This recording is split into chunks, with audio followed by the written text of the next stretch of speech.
Assalamualaikum warahmatullahi wabarakatuh. Selamat siang dan salam sejahtera untuk kita semua. Mohon maaf, ternyata saya sendiri juga terkendala, bukan koneksi sih, tablet yang biasanya saya pakai untuk presentasi ternyata nggak tahu, hanya muter-muter aja. Oke, nah mari kita mulai sambil menunggu tinggal sedikit teman-teman Anda yang belum bisa bergabung, tapi nanti mudah-mudahan segera bisa bergabung.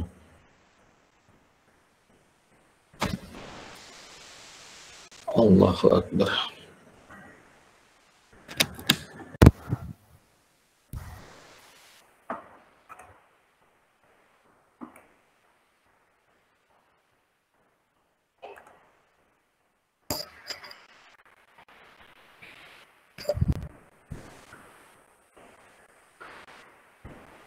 Slide-nya bisa terbaca yang saya share screen?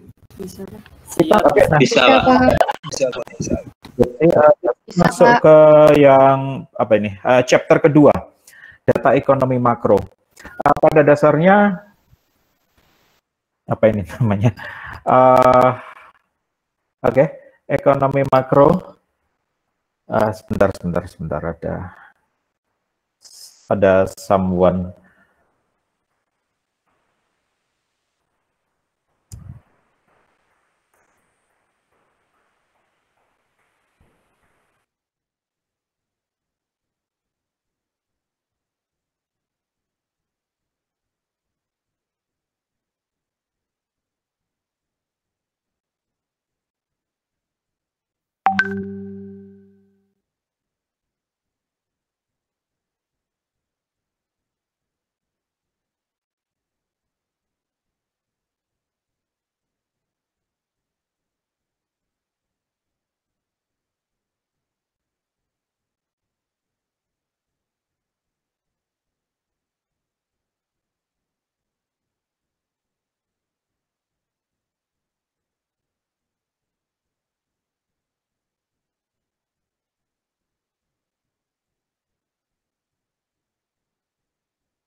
Oke, nah pada dasarnya di pertemuan kemarin sudah saya sampaikan permasalahan ekonomi makro yang berusaha untuk ditanggulangi pemerintah itu pada dasarnya hanya ada tiga. Pada dasarnya loh ya, meskipun pada kenyataannya itu banyak, tetapi fokusnya di tiga. Yang pertama adalah pertumbuhan ekonomi.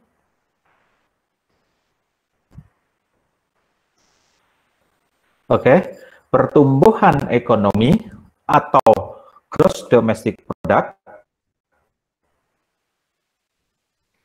atau GDP. Semua merepresentasikan hal yang sama. Berikutnya adalah inflasi. Inflasi diukur melalui Consumer Price Index atau kalau kemudian diterjemahkan ke dalam bahasa Indonesia itu menjadi IHK, Indeks Harga Konsumen. Dan yang berikutnya adalah tingkat pengangguran. Oke, nah permasalahan mendasar di perekonomian makro itu pada dasarnya tiga ini. Sebenarnya ada satu lagi yaitu exchange rate, tapi exchange rate itu seringkali agak sedikit dikeluarkan karena dia istilahnya pada perekonomian yang terbuka dan itu pun sebenarnya fokus utamanya ketika di PDB terpenuhi, inflasi terpenuhi, dan tingkat pengangguran terpenuhi, maka biasanya otomatis nilai tukar itu akan menyesuaikan. Oke, nah dari ketiga apa ini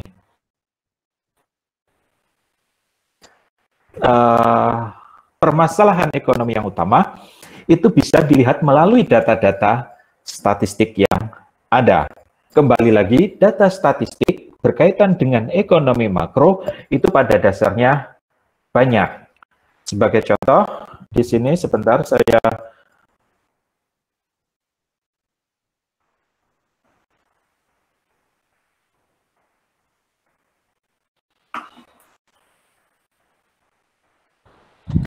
Saya sebentar. Saya tunjukkan data yang apa ini istilahnya?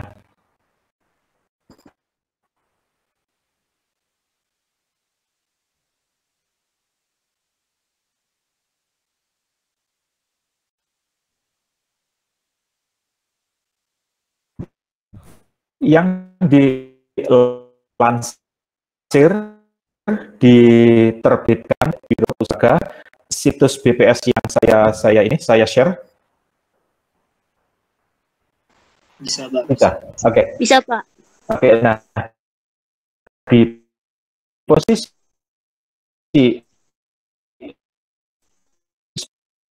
sebenarnya situs BPS itu yang merupakan gender, geografi, iklim, indeks pembangunan manusia, kemiskinan, bla bla bla bla.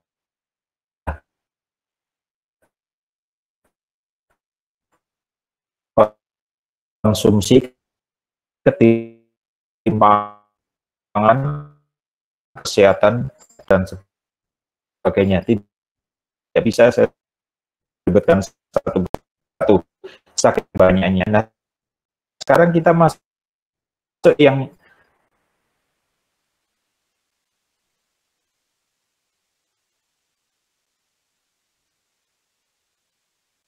klasternya. Di sini ada bla bla bla. Nah, ini dibagi menjadi usaha produk domestik nasional bruto menurut pengeluaran. Ya, sudah total. Nah, PDB kumpulan atau penjumlahan dari PDRB. PDRB itu adalah PDB-nya versi daerah. Jadi PDB-nya Jawa Timur, PDB-nya Jawa Barat, DKI, Banten, Sumatera Utara, Sumatera Barat, Sumatera Selatan, Kalimantan Utara, Kalimantan Timur, seluruh provinsi dijumlahkan. Nah, PDRB provinsi pun itu pada dasarnya merupakan penjumlahan dari PDRB kabupaten atau kota. Ingat, apa itu namanya, dinas statistik, kantor statistik itu ada di hampir setiap kabupaten kota dan itu melakukan pencatatan secara rutin. Artinya yang ingin saya sampaikan di sini bahwa pada dasarnya data ekonomi makro itu banyak sekali jumlahnya. Oke, termasuk di sini tenaga kerja pun juga ada, hanya saja yang kemudian dari yang banyak ini diskrutinasi apa namanya, disaring, disesuaikan dengan tujuan akhir perekonomian yang ujung-ujungnya ada 3. Itulah kenapa kemudian yang difokuskan pada 3 data, yaitu PDB atau GDP atau laju pertumbuhan ekonomi, berikutnya adalah CPI, Consumer Price Index, atau IHK, Indeks Harga Konsumen. IHK ini terjemahannya dari CPI, yang tujuannya untuk menghitung laju inflasi, dan berikutnya adalah tingkat pengangguran. Datanya semua ada di BPS. Toh, kalau kita bicara data utama, terutama sekali PDB, itu pada dasarnya secara tidak langsung juga itu mencerminkan nanti di dalamnya ada tingkat konsumsi, ada pengeluaran pemerintah, ada investasi, ada ekspor dan impor. Semuanya tergabung di dalam PDB. Oke. Nah, kembali ke slide, maaf.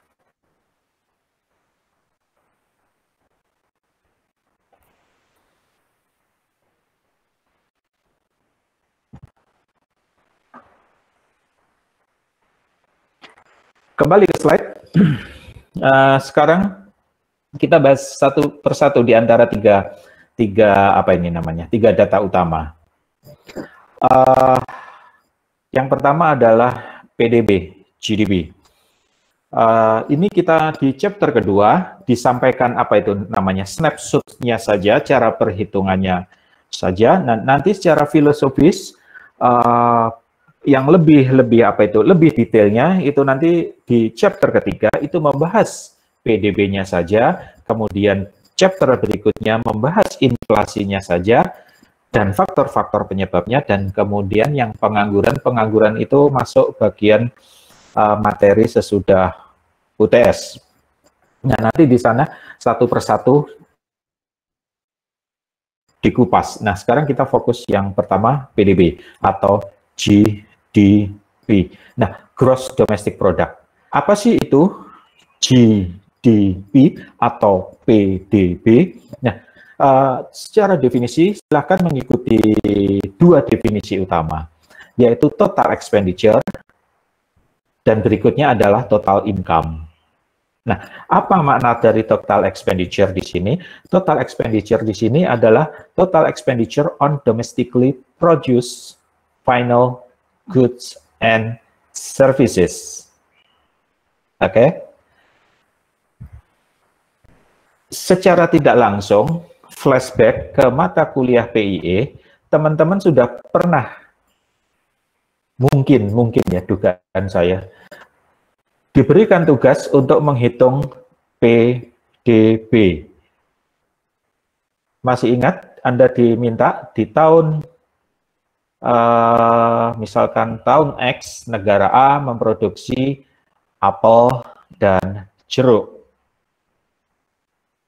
Dan di tahun X plus 1, tahun berikutnya, produknya juga sama, apel dan jeruk, hanya jumlahnya kemudian berubah. Kalau tahun pertama, 1 apel 1 jeruk, nah kemudian di tahun kedua, 2 apel dan 4 jeruk. Gitu kan ya. Dan kemudian Anda diminta menghitung berapa PDB negara bersangkutan pada tahun X dan pada tahun X plus 1. Kalau masih ingat di mata kuliah PIE, ada PR-nya.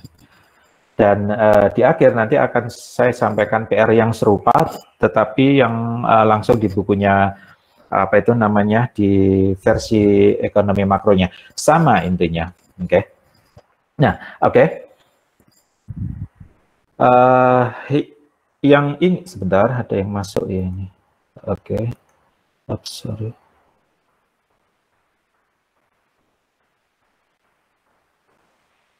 Oke. Nah, dari dua definisi di sini,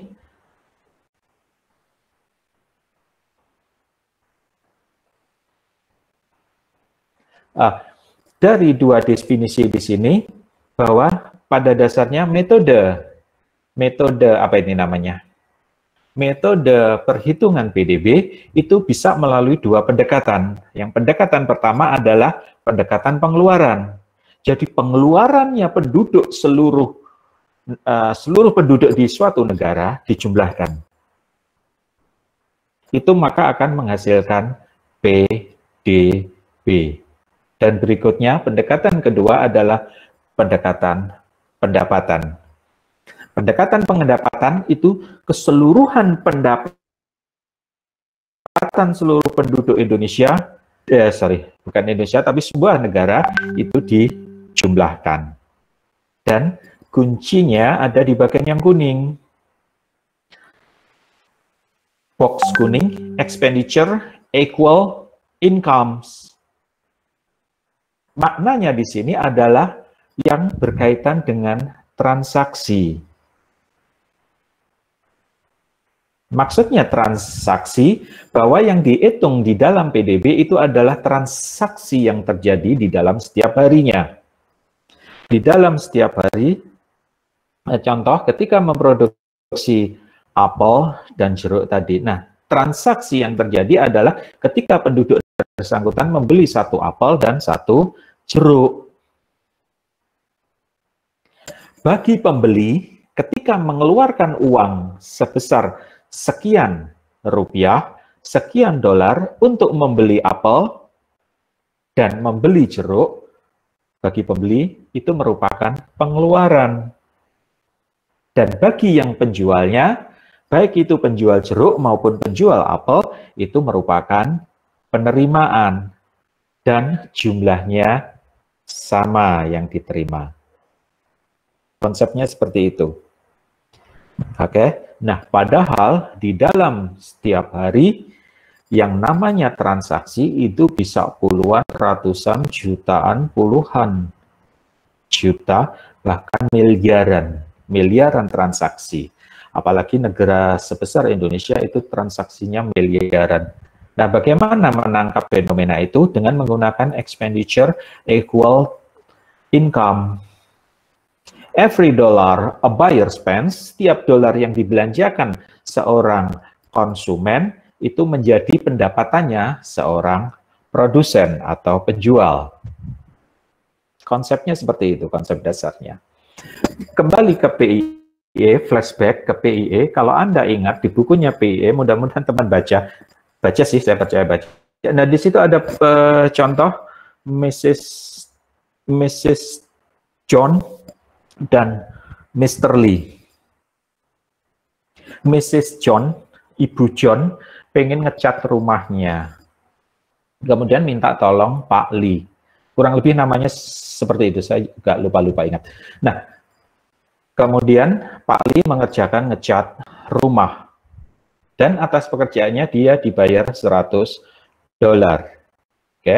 Nah, bagi Ibu John, uang $100 itu adalah pengeluaran karena dia membayar kepada Pak Lee.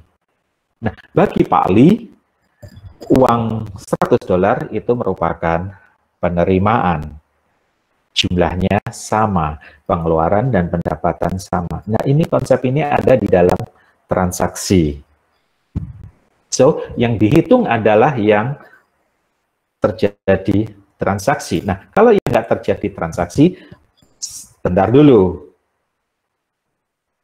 Oke, nah, total expenditure itu ujung-ujungnya nanti, sebentar saya skip dulu, metode perhitungan expenditure, pengeluaran, itu adalah seperti di slide 9.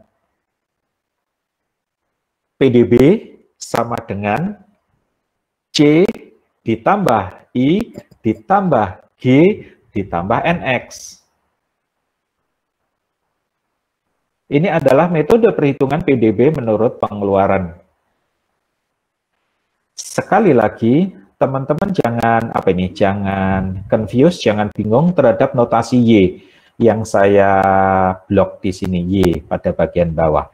Di sini kembali lagi di pertemuan sebelumnya, seringkali secara casual di dalam ekonomi makro, PDB, output nasional, pendapatan nasional, Y itu seringkali dipertukarkan secara casual. Maknanya memang seperti itu. Makanya dia GDP, di atas GDP, di header judul, tetapi di bawah dia berganti menjadi Y. Y kemarin saya jelaskan itu adalah output total atau output nasional. Ingat, output nasional adalah agregasi dari outputnya yang ada di mikro, sigma Q. Oke, nah ini metode perhitungan GDP dengan menggunakan pendekatan pengeluaran. Datanya ada nggak? Ada. Oke, saya kembali ke datanya BPS.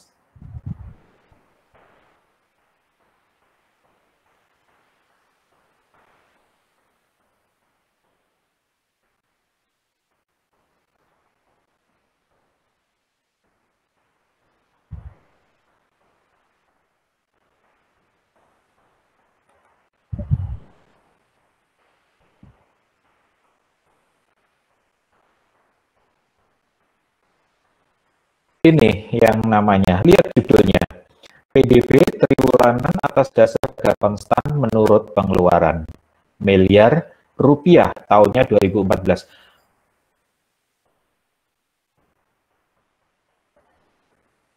Lambat sekali datanya, harusnya ini kan 2020 paling enggak 2018, 2019 harusnya sudah ada. Oke, enggak masalah, ini hanya contoh aja. Abaikan data harga konstan, nanti kita akan masuk data konstan, data menurut harga berlaku. Oke, kita abaikan dulu. Apa itu konstan, apa itu harga berlaku. Nah, sekarang menurut pengeluaran. Perhatikan. Oke, satu, pengeluaran konsumsi rumah tangga. Pengeluaran konsumsi rumah tangga itu kalau tadi di slide 9 itu sama dengan C. Oke, nah pengeluaran konsumsi pemerintah itu kalau di slide 9 itu sama dengan G.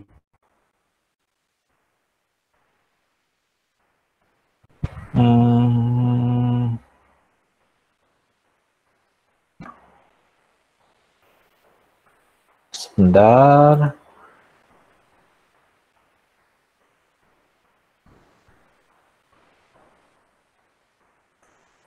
Entire screen aja kali ya.